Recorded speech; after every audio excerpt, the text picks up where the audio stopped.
तल भुइँमा हाम्रा नेतामाथि आक्रमण हुन्छ। 23 दिनदेखि भुइँ मान्छेका आवाज बोलेर भुइँ मान्छेमा भएको त्यो अत्याचार र मानव तस्करहरू विरुद्ध हामीले आन्दोलन गर्दै गर्दा सरकार सुन्दैन। यो कुन किसिमको सुशासन चल्दैछ? यहाँ यो कुन किसिमको सुशासनको भाषण चल्दैछ? अन्यायको महल कति दिन टिक्ला र झुटको पर्दा कति दिन छेकिएला र आज नभए भोलि त ढल्नै पर्छ, आज नभए भोलि त ढल्नै पर्छ, किनकि सत्यको जित निश्चित हुन्छ।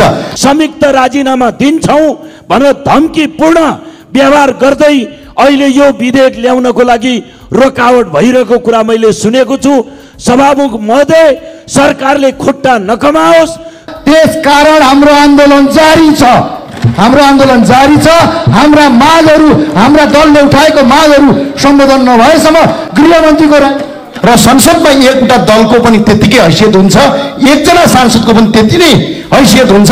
संसदमा विरोधका बावजुद पनि संसद चल्यो भने रापरबाट आज पनि संसद बहिष्कार गर्छौं। यो सभामुखज्यूलाई म अपिल र अनुरोध गर्न चाहन्छु, हाम्रा समस्याको समाधान सरकारले गरोस्। सभामुखज्यूले भूमिका खेलुन्, सभामुखज्यूलाई पनि बाध्य नपारियो सरकारको तर्फबाट म यो अपिल गर्न चाहन्छु। यो किताब मलाई मन नपरेर मैले यो सदनभित्रै जाने भुइँ मान्छेका आवाजहरूमाथि कटाक्ष गर्नुभयो। आफूले दिने उत्तरहरूमा भुइँ मान्छेका आवाजमाथि कटाक्ष गर्नुभयो। तर विमानस्थलबाट मानव बेचबिखन ब्युरो किन हटाइयो, यो प्रश्नको उत्तर दिन सक्नु भएको छैन। हतियारले ताकेता गर्दा गर्दै पनि किन विमानस्थल भित्र भएको यो र्याकेटको अनुसन्धान सुरु गरिएन, यसको उत्तर दिनु भएन। आवश्यक अनावश्यक कर्मचारीहरू किन थपियो एयरपोर्टमा, यसका उत्तर आएन। माननीय सदस्यको 2 मिनेट सकिन लाग्यो। सम्मानज्यू, मलाई अलिकति समय। माननीय सदस्य हितराज पाण्डे।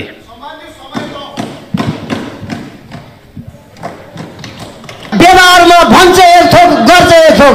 यसकारणले सरकारलाई म के भन्छु भने यो विधेयक अविलम्ब, यो हामी सम्पूर्णको साझा मुद्दा हो र आजको एकजना गृहमन्त्रीको कुरा होइन, यो 14वटा गृहमन्त्रीको कुरा हो। 2064 सालदेखि अहिलेसम्मको कुरा हो। त्यो भएको हुनाले सम्पूर्ण 25 जना सचिवले राजीनामा दिन्छन् भने नयाँ सहसचिवले काम पाउँछन्, नयाँ व्यक्तिहरूले जिम्मेवारी पाउँछन्।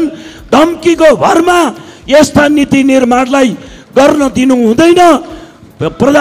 प्रधानमन्त्री कृष्ण प्रसाद भट्टराईले प्रमुख विपक्षी दल सबै अरू विपक्षी दलहरूको पनि तर्फबाट यो अति महत्त्वपूर्ण विधेयक, संघीय निजामती विधेयक, सँगसँगै विद्यालय शिक्षासँग सम्बन्धित विधेयक, नागरिकतासँग सम्बन्धित विधेयक लगातार केन्द्रीय नेता मेघालय र दिनाकर नेपालमाथि वालिङ नगरपालिकाका वडाध्यक्ष 10 नम्बरका वडाध्यक्षले सांघातिक आक्रमण गरेका छन्। आँधी खोला मानव बेचबिखन विरुद्ध चाहिँ हामी एकजुट बनौं। यो कुनै व्यक्तिको, कुनै दलको मात्र मुद्दा होइन। आज कतारमा उद्धारको लागि आह्वान गरिरहेकी चेलीको आवाज बोलेका छौं हामीले। प्रतिनिधि सभाको आजको बैठकको कारबाही प्रारम्भ हुन्छ।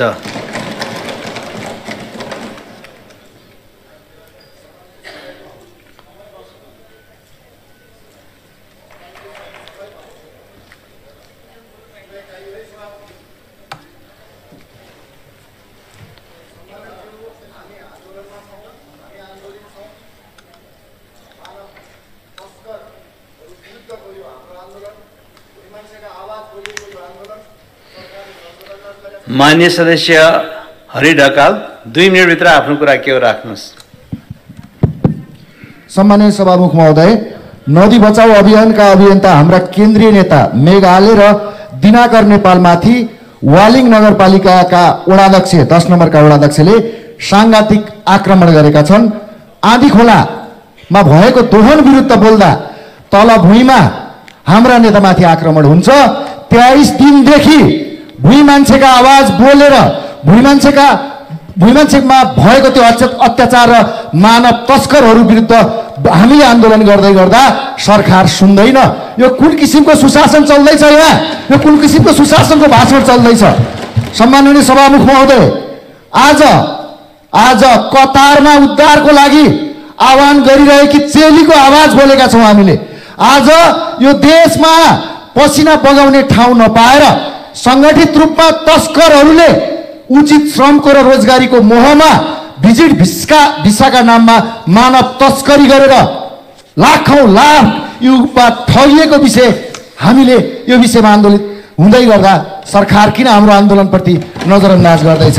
सम्माननीय सभामुख महोदय, गृहमन्त्रीज्यूले सदनमा आएर बोल्नुभयो, भुइँ मान्छेका आवाजहरूमाथि कटाक्ष गर्नुभयो, आफूले दिने उत्तरहरूमा भुइँ मान्छेका आवाजमाथि कटाक्ष गर्नुभयो। तर विमानस्थलबाट मानव बेचबिखन ब्युरो किन हटाइयो यो प्रश्नको उत्तर दिन सक्नु भएको छैन। अख्तियारले ताकेता गर्दा गर्दै पनि किन विमानस्थल भित्र भएको यो र्याकेटको अनुसन्धान सुरु गरिएन, यसको उत्तर दिनु भएन।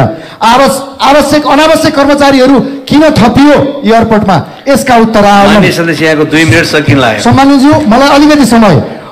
अनि कर्मचारी आफ्ना सचिवालयका कर्मचारीको त्यो सरुवा किन गरियो, यसका उत्तरहरू दिन सक्नु भएन। अनि यो डिआइजीको सरुवाका विषयहरू उत्तर दिन सक्नु भएन। सम्माननीय सभामुख महोदय, यस्तो विषम र गम्भीर विषय लिएर हामी आन्दोलित हुँदै गर्दा सरकारले हाम्रो आवाज सुनेको छैन, भुइँ मान्छेले हाम्रो आवाज सुनेको छैन। त्यसकारण हाम्रो आन्दोलन जारी छ, हाम्रो आन्दोलन जारी छ।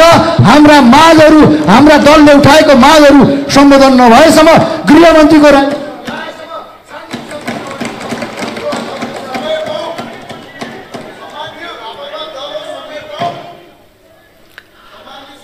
माननीय सदस्य हितराज पाण्डे।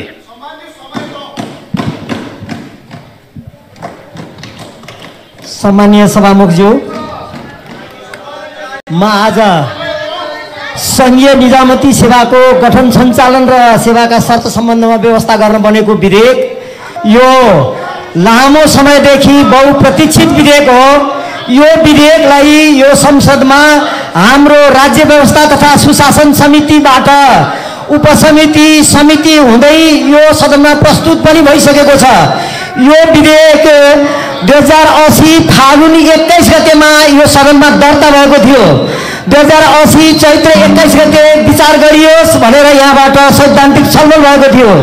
2081 जेठ 15 गते समितिमा यो विधेयक यो सभाबाट पठाइएको थियो र 82 असार 1 गते यो सभामा यो पेश भएको छ। यसरी पेश भएपछि पनि असार 3 गते यही विधेयक उपर यो चाहिँ कार्यसूची पनि तय भएको थियो, तर त्यो दिन कार्यसूचीबाट हटाइयो र त्यो दिन सदन अगाडि बढ्न सकेन।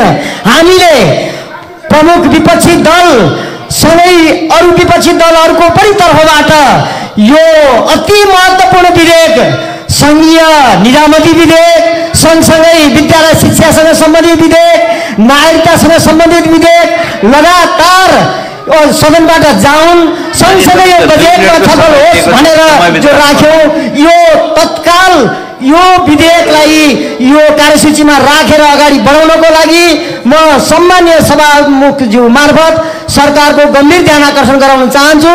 सरकार भन्छ एकातिर यो विधेयक छिटो प्रस्तुत गर्ने हो, छिटो ल्याउने हो, तर व्यवहारमा भन्छ एक थोक, गर्छ एक थोक। यसकारणले सरकारलाई म के भन्छु भने यो विधेयक अविलम्ब पारित गरेर देशमा भएको निजामती कर्मचारी मात्रै होइन, समग्र स्थानीय सरकार, प्रदेश सरकार सबैको समस्या हल गर्नुपर्छ। यो कुरा फेरि पनि म प्रमुख प्रतिपक्षी दलको तर्फबाट सम्मानीय सभामुखज्यू मार्फत सरकारको गम्भीर ध्यान आकर्षण गराउँछु। धन्यवाद। माननीय सदस्य ज्ञानबहादुर शाही 1 मिनेटभित्र आफ्नो कुरा राख्नुहोस्। सम्माननीय सभामुख महोदयज्यू र सम्पूर्णलाई मेरो अपिल के छ भने यो भिजिट भिसा प्रकरण चाहिँ कुनै दल विशेषको मुद्दा होइन, यो हामी सम्पूर्णको साझा मुद्दा हो र आजको एकजना गृहमन्त्रीको कुरा होइन, यो 14-14वटा गृहमन्त्रीको कुरा हो। 2064 सालदेखि अहिलेसम्मको कुरा हो।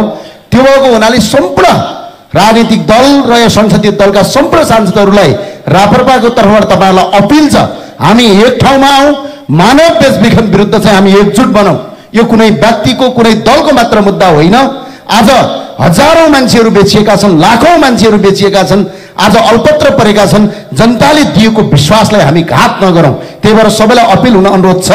जाँदा जाँदै सरकारलाई भन्न चाहन्छु, अन्यायको लहर कति दिन टिक्ला र झुटको पर्दा कति दिन छेकिएला र आज नभए भोलि त ढल्नै पर्छ, आज नभए भोलि त ढल्नै पर्छ, किनकि सत्यको जित निश्चित हुन्छ।